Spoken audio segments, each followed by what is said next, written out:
भारत की अर्थव्यवस्था एक समय यात्रा। आज हम भारत की अर्थव्यवस्था की समय यात्रा करेंगे। प्राचीन काल की वैश्विक महाशक्ति से लेकर आज के डिजिटल और औद्योगिक भारत तक। प्राचीन भारत दुनिया की आर्थिक महाशक्ति।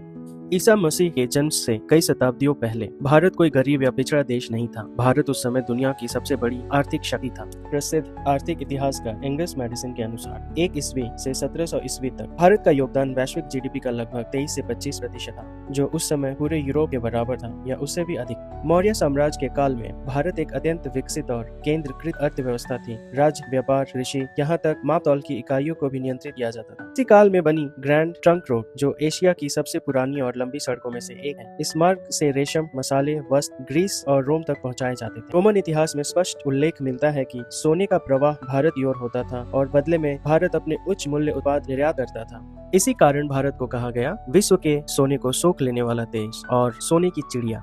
गुप्ता और मुगल काल एक समृद्धि का शिखर। गुप्ता और मुगल काल के दौरान भारत विश्व की औद्योगिक कार्यशाला थी। 1 ईस्वी में भारत की जीडीपी 33.75 अरब डॉलर की थी। उसी समय रोमन साम्राज्य केवल 18 अरब डॉलर की थी।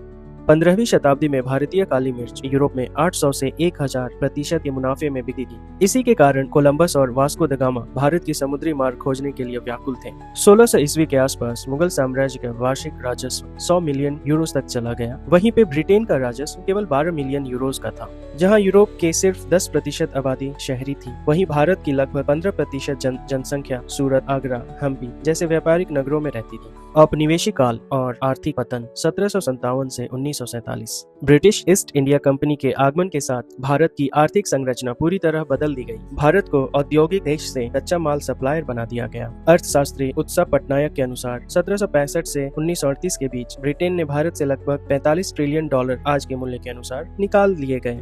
वस्त्र उद्योग बुरी तरह नष्ट कर दिया गया। 1814 में जहां भारत ब्रिटेन को 13 लाख कपड़े निर्यात करता था, वहीं यह संख्या 1835 आते आते शून्य हो गई। उसके बाद ब्रिटेन से भारत 5.1 करोड़ के कपड़े भेजता था। 1870 से 1920 के बीच भारत की प्रति व्यक्ति आय की वृद्धि 0 थी, जहां ब्रिटेन की वृद्धि 100% से भी अधिक थी। 1947 में उद्योग का योगदान केवल 11% रह गया। शेष अर्थव्यवस्था निर्वाह कृषि पर आधारित हो गई। भारत की वैश्विक जीडीपी में हिस्सा 24 से 25% से गिरकर मात्र 4% रह गया। स्वतंत्र भारत, नियोजन और संघर्ष 1947 से 1990 का समयकाल।